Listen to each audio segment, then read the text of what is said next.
Hello, everybody, and welcome back to This or That with Kobe and Jat. I like consistency.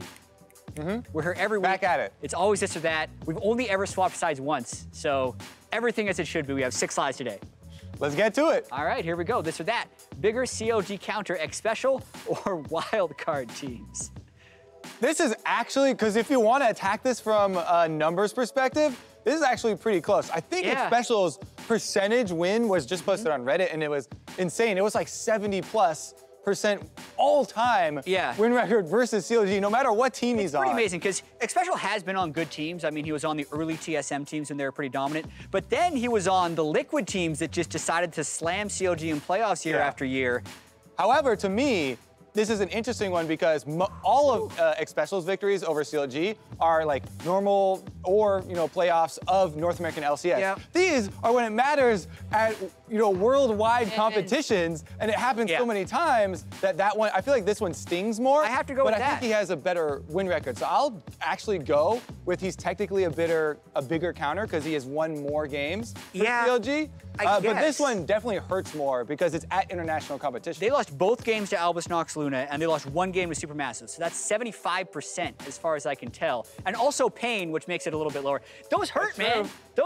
They beat a Korean team and then lose to these guys. So from you better be a big counter if you're able to beat a Korean team and you can't beat the sheer number of games that X Special has won versus CLG, though, I think it's the higher volume. Fine, but it stings when they lose to wildcard teams. I'm going with that. Both true. Slide number 2. This or that or the other thing. They've done this before. How far can Dig go? Quarterfinals, semifinals, finals. I do not have an accent. I was just reading quarterfinals. Quarterfinals. I'm gonna go scratch this one off. I actually think that Team Dignitas. Oh man, this is actually. So looking at the standings, if Team Dignitas beats COG, there's a good chance they get the number 3 seed. And then I think they can beat Envy and therefore make it to semifinals. But then will they be able to beat the TSM or the Immortals in the semifinals? That's the thing. That's why I'm kind of scratching this one off, but I feel pretty good about semifinals. Because as you're talking about, CLG is one of the prime targets. They had to bring in Omar God. They didn't plan on this big jungler switch this late in the season, and they very clearly have more to do with him and, and to bring him into the rest of the team. So I actually feel pretty confident.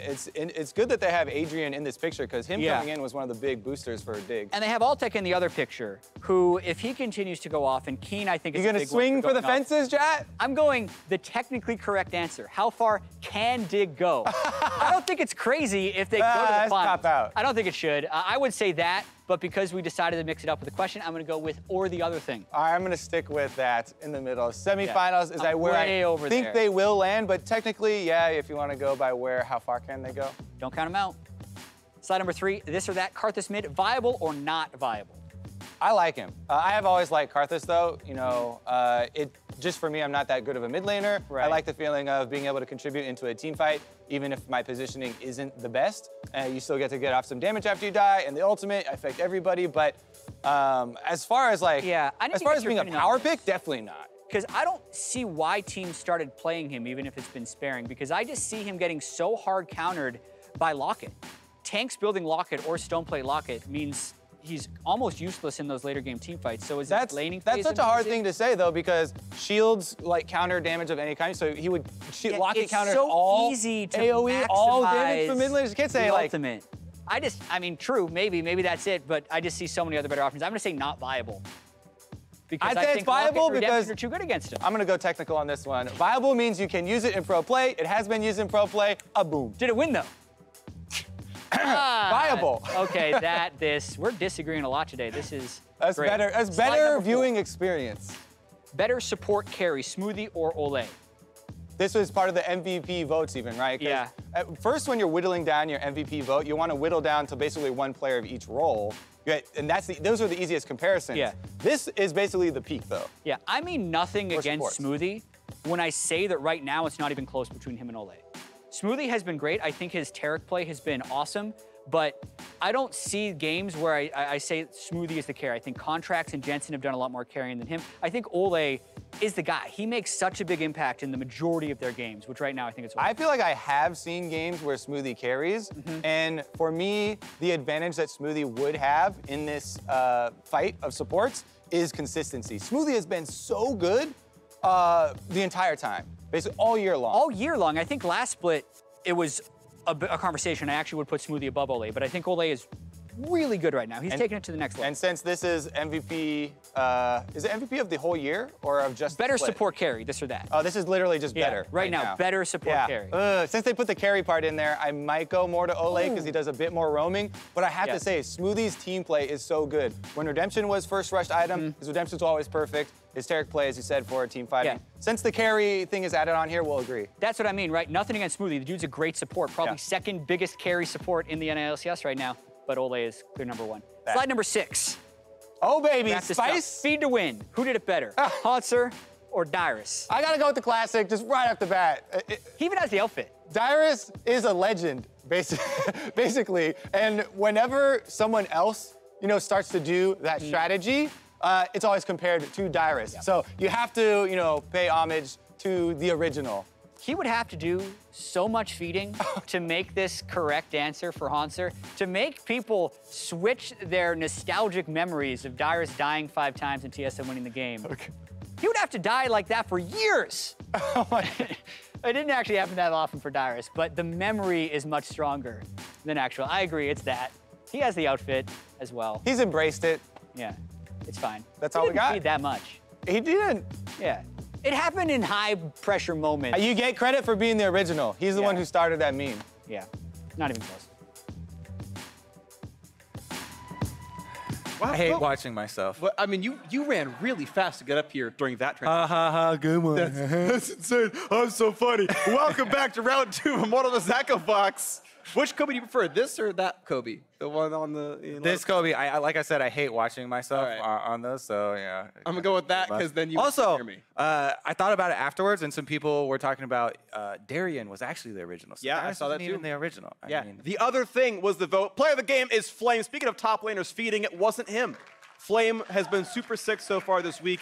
Really an incredible top laner so far. His Renekton game was great. Did plenty of damage, did cool stuff. Want to point out as we talk about players, MASH is subbing in for Echo Fox in the bot lane, so they have changed up the roster one more time. I think both MASH and Keith have looked pretty decent in the very end of the split. I've actually been pretty impressed with MASH. I didn't have a high opinion of him before I saw him play again this year, but I actually liked him quite a bit. Yeah, and I do kind of feel a little bit bad for Keith because he kind of got the raw end of the stick with the matchup last time around. I feel like playing Tristana into Sivir plus Karma was pretty difficult, and if they switch it around here and Matchmade gets a more advantageous matchup, then people might be, more lean towards him and kind of hating on Keith. But I don't think that is, too necessary. That's what happens here. We are on a picks and bans for this one. Want to point out that Zach went entirely undrafted last game, so both these teams have low priority on the champion. It's definitely a difference between teams that we've seen plenty of teams ban it or first pick it. So difference of priorities here. LeBlanc, Camille still blue side banned away. Echo Fox going to keep with the red side. Caitlyn ban of this one.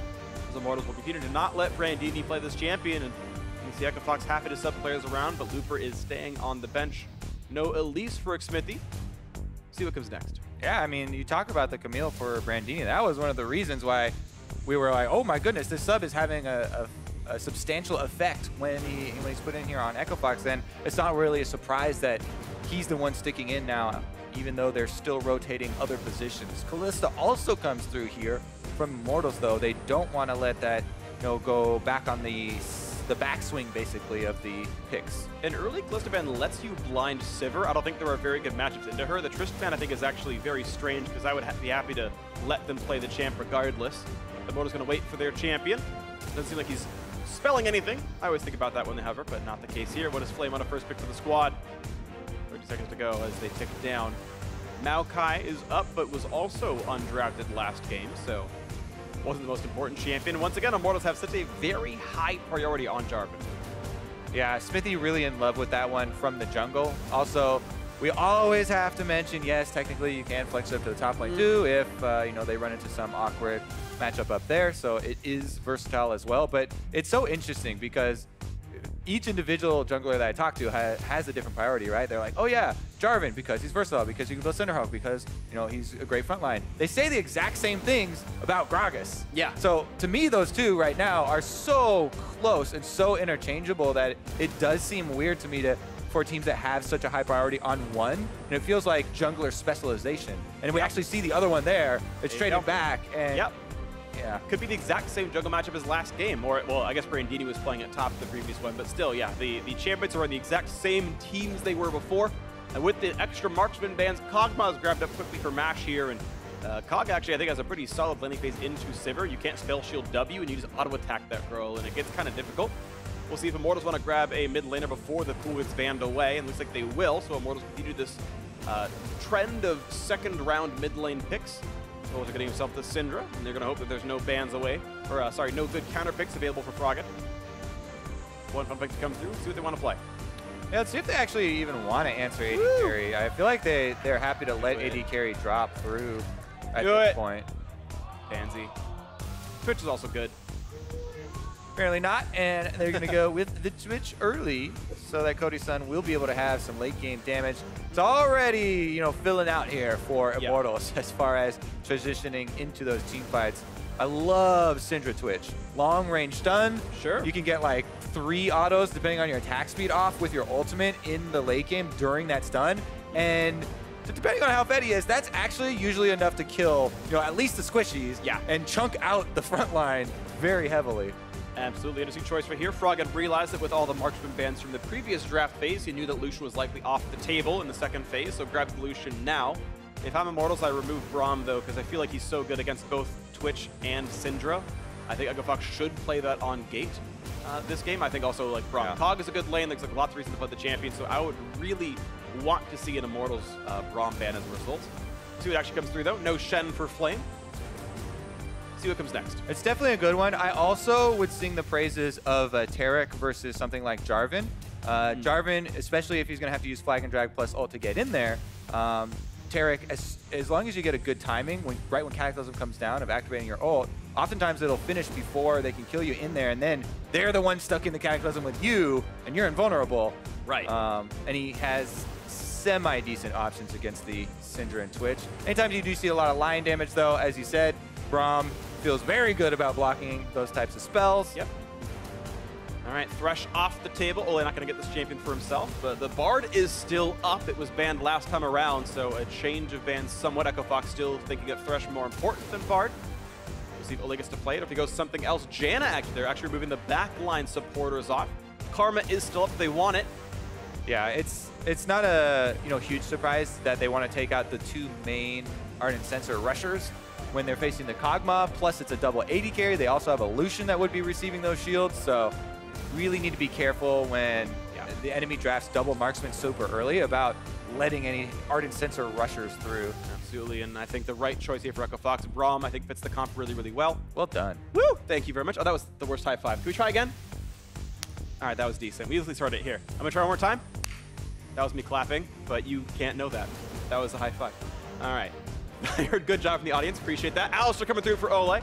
So it looks like the Bard not going to come through regardless, to the chagrin of all the cosplayers in the audience. Alistar will be picked up alongside Twitch and makes his bot lane a bit interesting. I think Alistar can do pretty well in the matchup. Renekton might be grabbed the second time in a row for Flame, and it means the same top jungle combo for Immortals as the previous. And not just the previous game. Flame has been on a roll with Renekton for almost a month now. Him and Xmithie seem to be the ones really happy to just pick the same champion over and over again as far as that front line, and it has really worked out for them. Nice little tag team duo.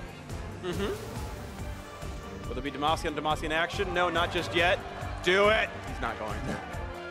Yeah, Rumble I think makes a bit of sense here. They actually don't need a ton more magic damage because they have a Kog'Maw, but they are going to add more magic damage to the composition. Braum and Gragas hold on the front line. Akaadian will bring this Gragas now down to the jungles, and Brandini will play a different champion in the matchup. Renekton, I feel like, is typically favored in this, though, so I think the difficulties ahead for Brandini in the lane. Yeah, I actually really enjoy Rumble into compositions that are running double no mobility backline, right? Syndra and Twitch, you can get so much value out of an equalizer literally just by making those 2 move. you know, Twitch pops his ultimate out, he wants to spend the entire time getting auto attacks off. If he has to worry about, you know, either burning his flash or if he doesn't have flash, walking off of it, even if you don't get a ton of the damage, the extra slow, and that time does buy a lot of room for your team fight. So I do kind of like that top lane pick for Echo Fox, even though it may feel to some people like they don't have a tremendous amount of CC. I'm fine with just Braum and Gragas, you know, playing that role. I think it's pretty reasonable. You've got some backline access too. You know, Lucian and Kog'Maw can follow up off the Rumble if it so happens. We are into what could be the final regular season game for Immortals, hoping to make it a sweep of wins in their last week of regular season matches. Flame and Xmithie back on that same Renekton and Jarvan this time around, though, relying on Pobelter, Syndra, and Cody Sun's Twitch for another carry performance. Olleh down to the Alistar, and Echo Fox moving things up a little bit more, though. The double mark's been caught. Mash on a Kog'Maw sub again in this game. And Brandini's Rumble. Hope he can survive the landing phase and do well in team fights. Oh, baby. Gate has also taken the exhaust here for the bottom lane. Is that actually the best part of Alistar? It is now. Yeah. He did get, so here's the buffs. Okay. He got 5% more damage reduction on his ultimate. Boom, we see Alistar all over the place. How much of the prolific Alistar play is because of this skin and the I mean, we were never really seeing him before with this cowbell, because I remember thinking back to like MSI and stuff.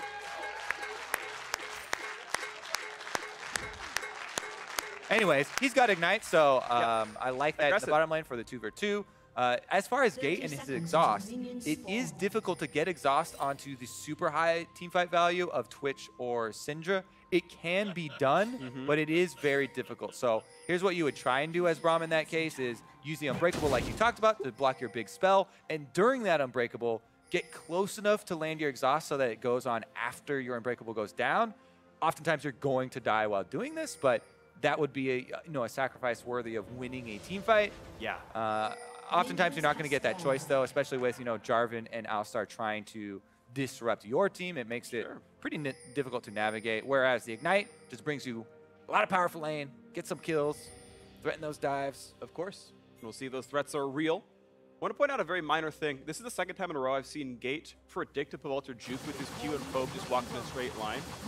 I want to see next time Gate goes for Pobe if he just aims forward and Pobe this time does juke. Because it's always the guess you play in Pro is will they go back or forward, 50-50.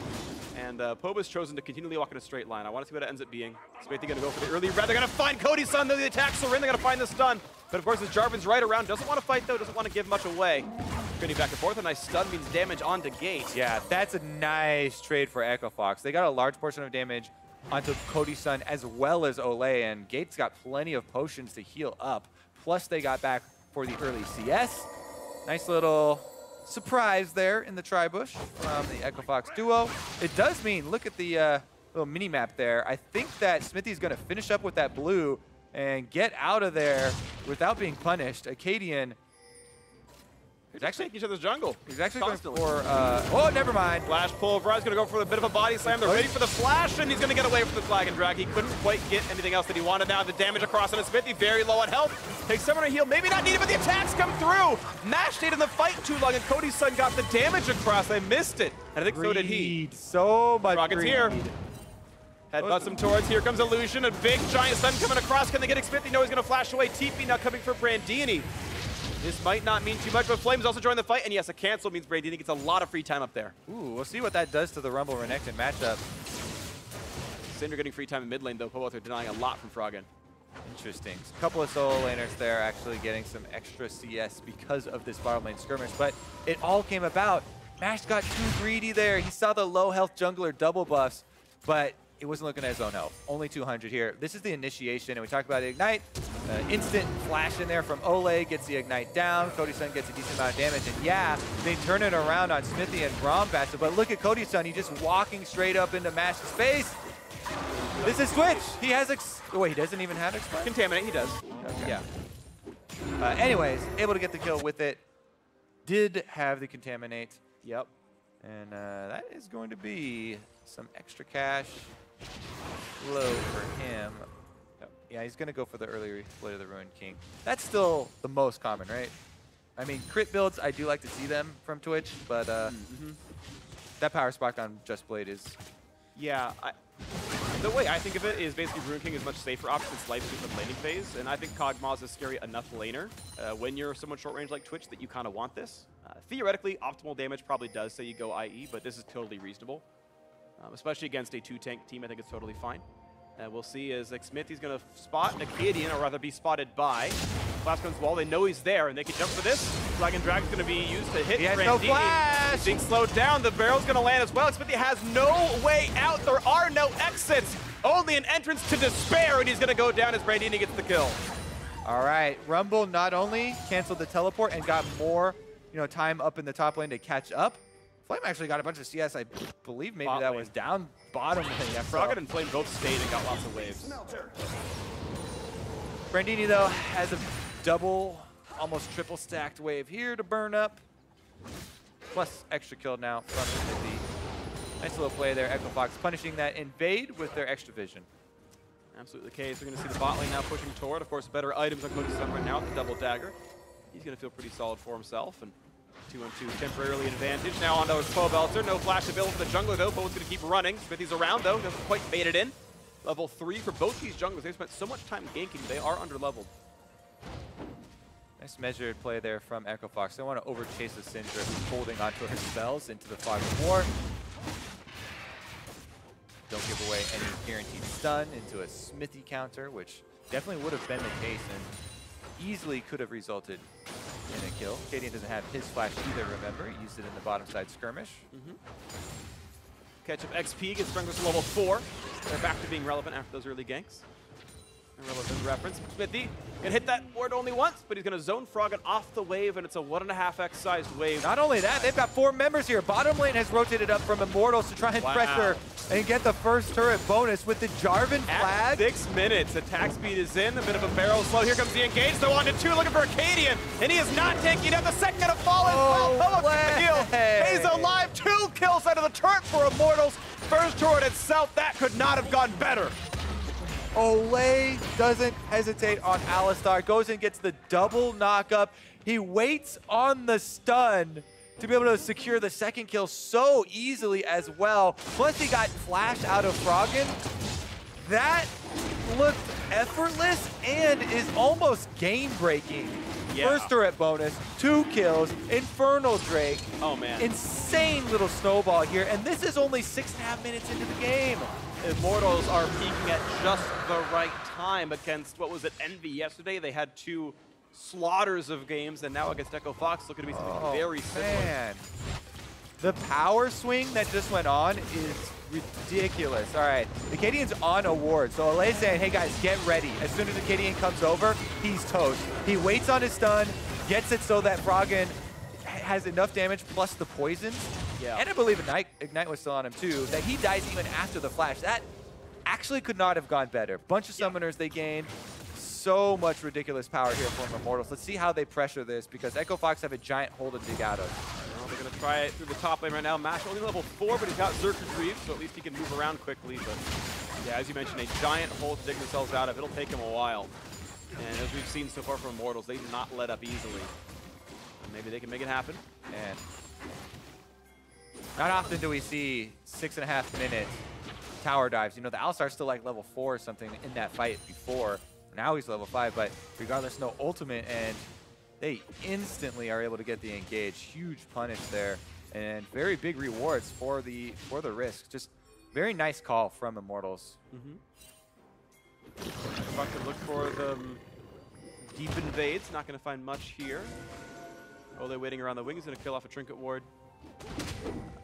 Quick out-of-game point, by the way. I was informed between game 1 and 2 that Echo Fox, actually, based on how matches have gone so far this week, are actually guaranteed 7th or 8th.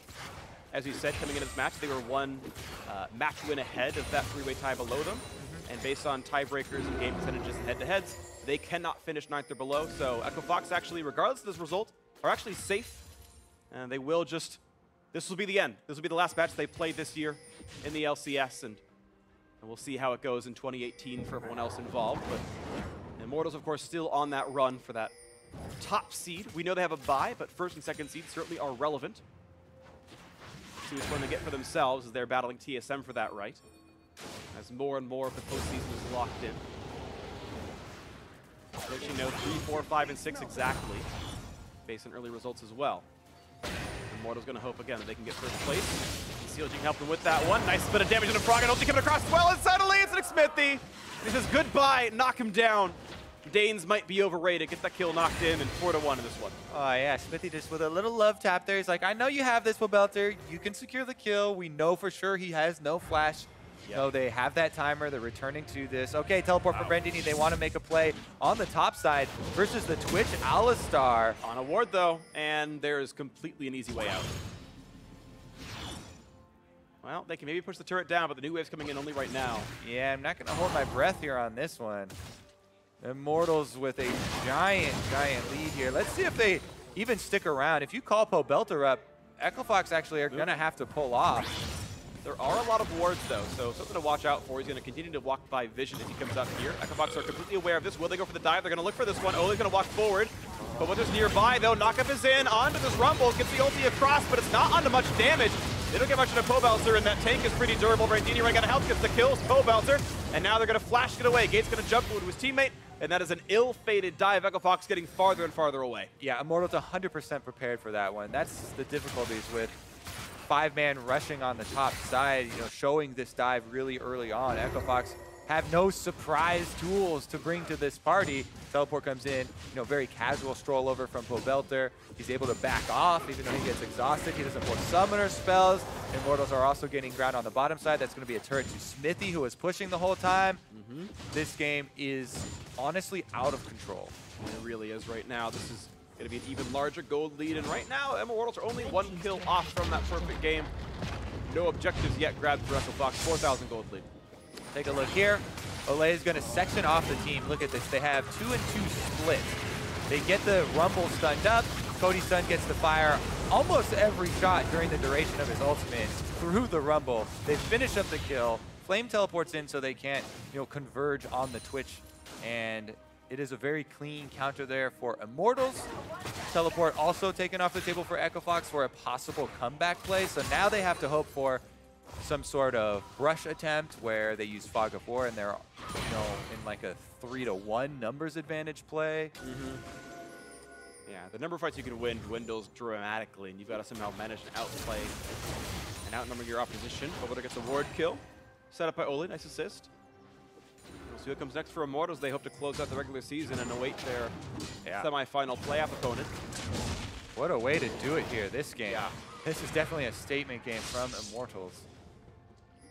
Not versus a playoff team, but still. See how they can snowball here, because that is, as well, another test worth taking. Olleh does have his Moby Boots as well on Alistar. When your team is this far ahead and you are a Moby Boots Alistar, it almost just feels like you can almost create a play anywhere on the map. You know, the vision starts to get cleared out. You're Turbo Alistar. You have your flash ready. So he's just looking for anybody away from a turret to create a play on. And if you're Aftermo, you get Righteous Glory and Talisman of Ascension, and you do it every 5 seconds, and it's even more kind of hilarious. Let's see what he ends up doing for this one. Yeah, you can see the Rejuve beat is in. That could actually be either upgraded gold generation, or it could be the beginning of Righteous Glory. We'll see which one he goes for here. Xmithie slowly but surely wearing down this Rift Herald. Olleh walks in and punches a couple of times, and no flash on Brandini. Gonna miss the first few skill shots, though. Equalizer is in, but the re-engage is there. Hello, Xmithie. Sorry, Flame actually is the one who joins in. Gets the kill credit. Ultimate Pobelter nearly loses his life, but wins the fight all the same. Yeah. He's gonna be able to get it anyways. Here comes Xmithie. Extra attack speed. As I said, you know, so one of the reasons, let's talk about full tank Jarvan for a little bit. Yeah. I have a slightly different take on it. I too have started, I think I can actually go for something.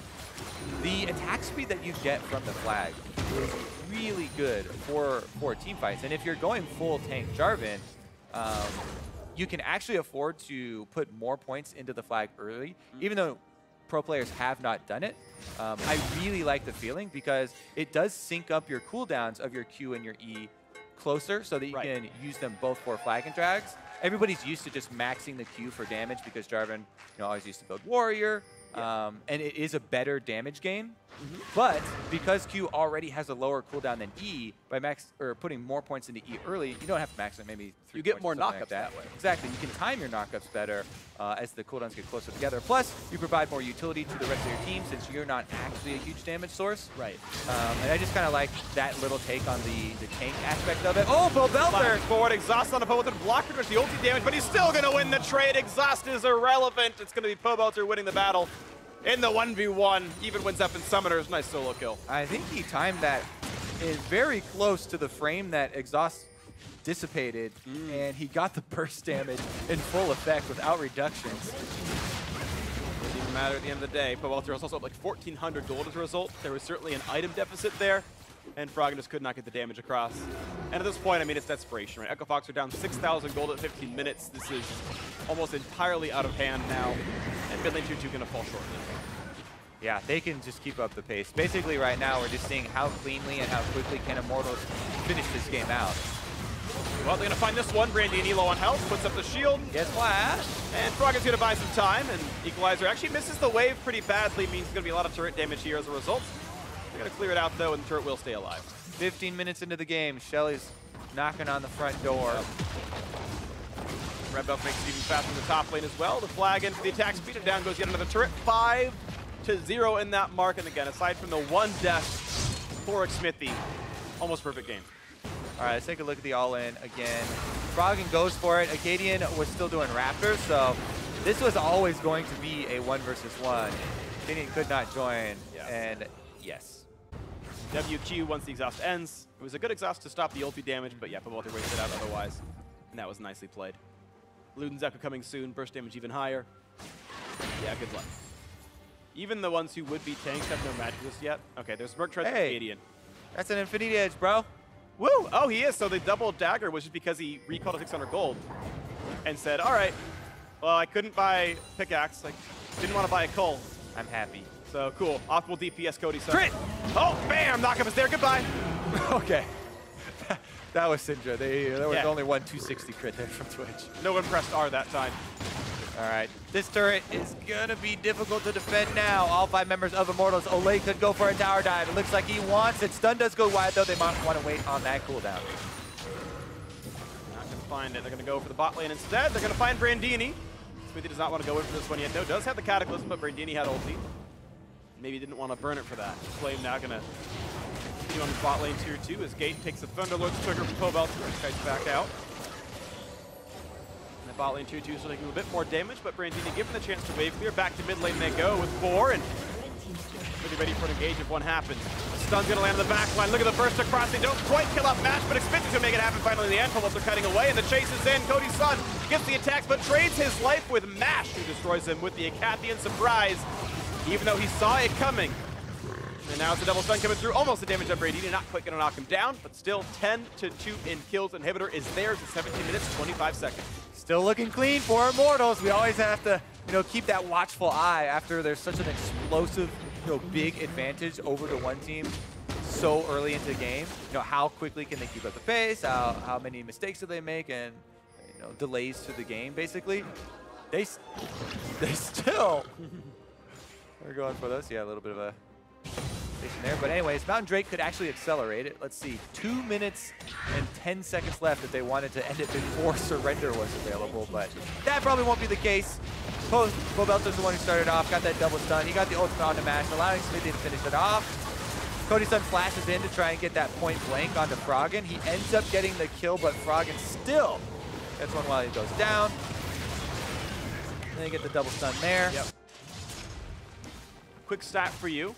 Fastest game of the split, 23 minutes, 8 seconds. So they have about 5 minutes to break the, I'd say world record. That's maybe not exactly fair. The NA record for this split. Not exactly true. Yeah, no, not even the closest. There's been some IEMs where it was like 15 minutes. But we are going to see what happens here. 9,000 gold. I mean, Immortals have just continued to stack up gigantic gold leads against mid-tier teams. What would also be interesting is comparing it even just against Immortals last year.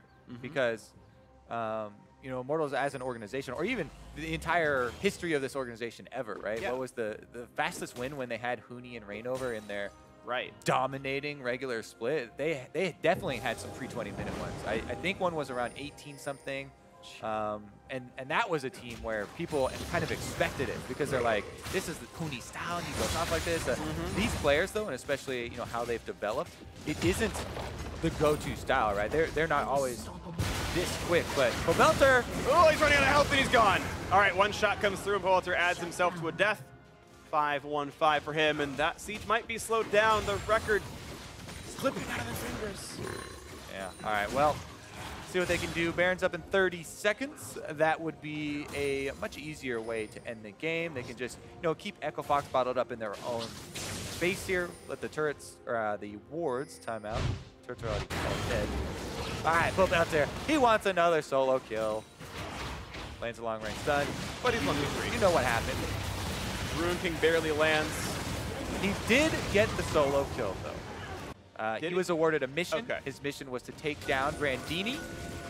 Successful mission. Great. The Immortals are going to deny any association with Pobelter afterwards if he gets shot, and just avow him. He honorably goes down. He never existed. His birth certificate's been deleted. Did not give up. He's low. Jeez. They need Olleh. Or they got Olleh. Okay, as much as we're talking about time trials and stuff like that, you don't want to give over a penta at Baron or anything, like a Rumble ultimate. That would get wiped by the raid. Not going to happen. They're going to get through this one. Good smite for Xmithie. Engage not getting the steal, and purples drop for all of Immortals. All right. With Baron to empower the recall, they actually can get right back out to this push. Minions are already in. Find places for all of the lanes. They can actually go 4-1 here. Try and end it through the bottom lane. Anything can happen. 7 turrets already gone. Mid inhibitor already out there as well. They're splitting even further. It looks like they actually want to get all 3 lanes pushing. Yeah, well, middle push on its own at the very least. So Olleh's going to kind of sit there and say hi. But yeah, Flame's on his own. I don't know if Echo Fox saw him TP into the Baron pit, so I'm not sure if they're aware they can force a 5v4. Yeah. They did TP in to make sure that happened, but I think it was the Flock before when it did. Now, the mid lane will take a bit longer to push because the super minions are slower than Flame. He's stronger than the super minion. True. And he's going to get up to the top side. Immortal's just going to wait until he does arrive there. One more wave for him to clear out. And then the pressure mounts. Froggen actually wants another fight. He's winning the battle. Is he? I mean, he's doing more damage. That's true. Full fervor stacks, but here comes Xmithie. 2v1. Froggen didn't sign up for this one. You may win the battle, but the war definitely going to running down. Gate just gets deleted. Can't block damage anymore. Here comes the dunk in the back line, and Froggen is going to jump away. And he stays alive. Get back in there, 2v1. We want to see the highlights. Immortals inside the base, though. Yeah, bot lane inhibitor going to fall. Top turret going to drop as well, but the health bars are low. There's no Ocean Drake to keep sustained, but Olleh wants in. Good flash by Brandini. Finds this low, but it's a 5v4. The battle could continue. Pobelter can look for a stun soon enough. Has his flash up. Cody Sun has the ulti available. There's the flash body. Sam going to land the knockback. Pobelter going to flash away, staying alive, just barely getting away from the shots from Mash. We're running out of health. The flash chases in. Cody Sun picks up that first kill. 2 are down right now, waiting for respawn and getting away from everything else. Somebody will stay alive. Bottom inhibitor going to drop. Mid has respawned, but this will be the 3rd inhibitor down for realsies this time. 14,000 gold lead, 5v4 in the base. Immortals playing whack-a-mole with the inhibitors. Boop, boop, got them all now. Yeah, going to be 5 minutes to come back after this one. They're going to try to close this game out. They've got 20 seconds to make the record. If they can knock this one down in time. Turret number 1 is gone. 20 seconds to go. And they're kind of not on pace anymore. The splits aren't green anymore. They're not quite getting it. Get your foot on the pedal. Knock down these turrets. The minion wave back to turn off the backdoor bonus. And the record will not be theirs. Echo Fox hold on a little bit longer than that. But still, there's not really not much left to do, though. Respawns come through. The turrets are still following. Flame lands himself a stun. The champion's starting to die off. And a quick fake kill, though, as he knocks down the Renekton. Now onto the back lines. The heal's not quite there. Cody Sun getting the crits, getting the hurricane shots across in the Nexus. Call it Oriath, it has fallen. This game is over. Immortals 2-0 over Echo Fox. They're going to hope that CLG gives them the helping hand for that first place seed, but we know they are getting a bye into the semifinals. We'll see him in Boston, we'll see him in the semis, and they're going to hope they see him in the finals as well. Immortals end strong with a 2-0 victory in this series and a 2-0 on the weekend. Both series victories for them. Flame extremely happy, as he should be. What a split for him it has been. absolutely outstanding. He's had multiple highlights, 2v1s, 3v1s. Great stuff from the team all around, and man, have these guys really risen to the top. Absolutely agree. A lot of damage out of the backliners there. The Syndra putting up 20,000 in a 23-minute game. That's solid. 15K out of Cody Sun, not bad either, of course. And a team that is all smiles. Heading to the postseason off back-to-back 2-0 victories in Week 9. They have 2 weeks off. The promotion tournament that neither of these teams will be a part of. The quarterfinals that neither of these teams will be a part of either, but for different reasons, of course. And then we'll see who Immortal's semifinal opponent will be. They're still waiting for the conclusion of TSM versus CLG. If TSM win it cleanly, it's TSM at #1, but if CLG knocks them down, Immortals will inherit that #1 seed. And they're going to be CLG's biggest fans tomorrow, you have to assume, as a result. Either way, Immortals are closing out their season, I believe, at 14-4 in overall matches. Certainly a strong run for a squad that was 7th place in the spring split. They bring in a new coach, they bring in a new jungler, and now they're #1 or 2. An organization that was scrutinized after, letting Huni go. They broke up the dream duo of Huni and Reignover, and they had these all-stars that absolutely crushed the North American LCS, but they rebuilt. As you said, they brought in not only new players, but also new coaching staff. Song, as we said before, has been credited by all of the players on the team, and they have really rallied around that team mentality. Yeah. And that's where all of these victories are coming from. It's such a decisive play style that we see from them. It feels like it has actually affected the entire league as the teams have been scrimming Immortals and becoming more used to that. Yeah, and I cannot sing enough praises for the support staff of Immortals, because you think about, as you mentioned, the criticism that this team got for the players they brought in. Flame, who had been sitting on a bench several times in China or over in Korea, and was like, well, he used to be good, but no one cares anymore. Pobelter, who hadn't had the greatest splits with Immortals more recently. Cody Sun, a rookie who did not look good at the very beginning, right? All the jokes when Cody first joined the team. Cody's done. Worst, like he was called the worst bot player in North America. He was a flaming dumpster fire at the very beginning, and he's risen so well. I hope we're interviewing him so he's right. listening. Actually, no, it's Olleh. And Olleh, who had run around, and I don't think he ever actually quite made Worlds playing with like HKE over in the LMS and whatnot. So hadn't seen a lot out of him, nor when he was playing in Brazil, right? And it's players that hadn't had anything happen for a while. He talked about the issues where he had difficulty working with the rest of his teams, and there was a lot of infighting before, and he had to grow as not only a player but as a person. And the interviews that we get from him and the insight that he's talking about his personal growth have been some of the more inspiring ones, right? Because it isn't just as a player. And yes, his play has been exceptional, and he's at the top of the solo queue ladder, and everyone's talking about him right now. But it seemed like it really did start with a personal change. Yeah, and I think personal changing and personal growth has been the story for every single one of these players. Every single one of them is playing better today than they did at the beginning of the year. And I think in all these cases, better than they did last year as well. I mean, we can go down the list. We talked about most of them. Xmithie was like the death leader. Now he's maybe the MVP, just on a different team. It's all been smiles for Immortals. Now to hear more about their last match of the regular season, let's hear from Digon and their carry support. Thank you very much, guys. Great cast on the day. I'm joined with Olleh. And Olleh, this was an interesting series because you had a very long, drawn-out game against Echo Fox in the first game. And then this one went by pretty quickly. Talk to me about it. First game, I just played Karma for our team. So, we didn't have that much tempo. Just I was focusing on helping Cody. But second game, I got Alistar. Then I have lots of sources to make some play. So I think the game just ended by the mid dive at 8 minutes. Yeah, so that game turned to be really quick. So you talked about your champion pool here, but you're well known with playmaking supports. What makes them so great on you?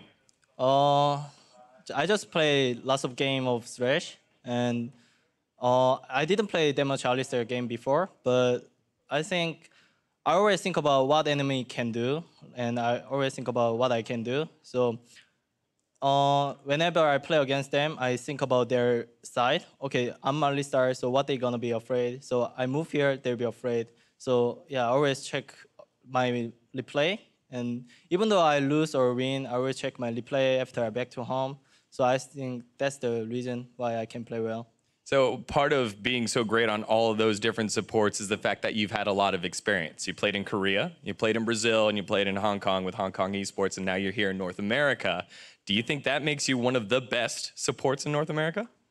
Now I can't say I'm the best support because like even though we won lots of games, but we didn't win in playoff yet. So if I want to prove I'm the best, I have to win in playoff.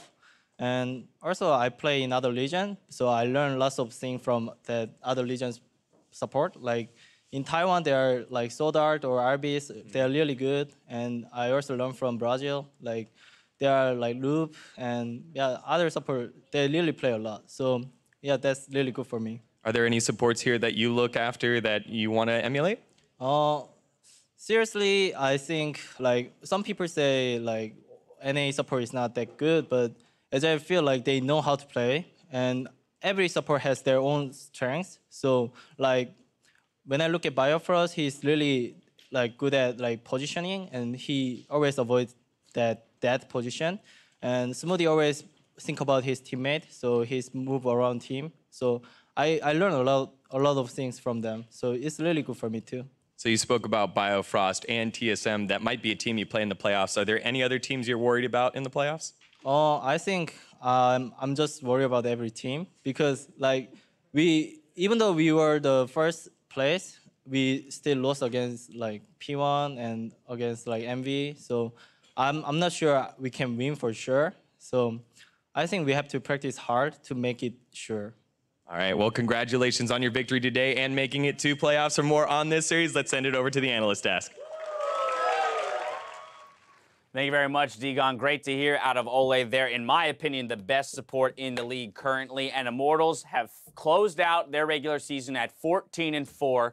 Sitting in that #1 spot, they are reliant on the results of TSM and CLG's game tomorrow to determine whether or not they'll be the very first seed or the second seed. But either way, securing that first round bye just yesterday, I think they're going to feel very good about the growth that they made from a 7th place team in spring to top 2 summer split. Yeah, and especially the way they end this week. It just slaughter Envy, kill Echo Fox, just say like, no, we're the best team, hopefully. And right. I mean, it's a little up to TSM, like you said, but to go all the way from, like you said, the team that was getting slaughtered last split to being the one kind of destroying people is very impressive. Exactly. We will remember that they did get beat by Dignitas just last week, so they were recovering from that. But as you mentioned, it was just an absolute clinic both yesterday and today in terms of some of the leads they built and then what they were able to do with those leads. Let's first, when we talk about this second game here of the series, get a look at Champion Select because I want to break down the tools that they had to work with in order to end the game in the fashion that they did. I think the keys here is, again, a playmaking support for Olleh, and then you got a very powerful pick across the board in terms of laners from the Syndra and the Renekton. I mean, that's the thing that's really nice with this comp is that generally you'll have pressure around mid and top, and then as soon as your Twitch gets this Cutlass spike, he can start moving anywhere on the map and probably find some pickoffs, and then you just start getting into a turret take situation or something like that. And it's pretty easy to find those opportunities when you have this much pressure in your top and mid lane, as well as the fact that Jarvan's an extremely strong jungler in the early game. Easy to find the opportunities, not always as easy to execute on them, but that's exactly what Immortals does. We're going to roll this out for you. The first blood that comes here at 6 minutes into the game.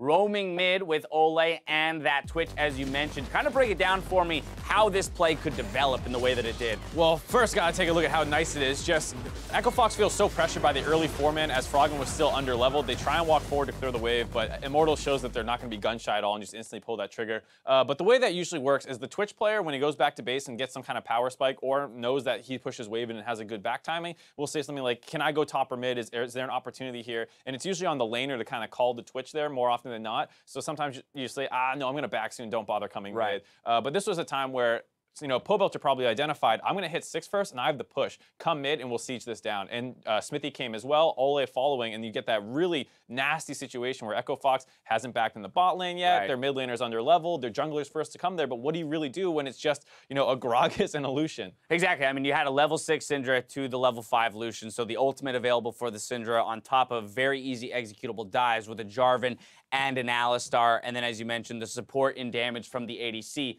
So this is the Immortals that is operating in top form. This is the Immortals that we expect to perform when it comes to the postseason. And even more so, I'm going to put the spotlight on an individual because we talk so much about Xmithie. We talk so much about Olleh as facilitators and playmakers, you know, for the squad. But Pobelter in the conversation of mid laners man, this guy has really developed into a star of his own throughout his career. I mean, we've said it a bunch of times, even when, you know, in 2016 when he was playing with Huni and Reignover, he was the third option kind of on that team in terms of who got the most attention. And here, another shining performance out of him. He's a guy who can compete for top 3 mid laners in the league when he's playing well. In this game, he's going up against Froggen, someone who's considered one of the best in the league. And with a little bit of help from his teammates, absolutely blows this game open. He gets that kind of double kill around the mid lane, and then from there does not let up. Solo kills Froggen multiple times, rolls up to the mid lane. Okay, hold up. Renekton did how much damage in this game?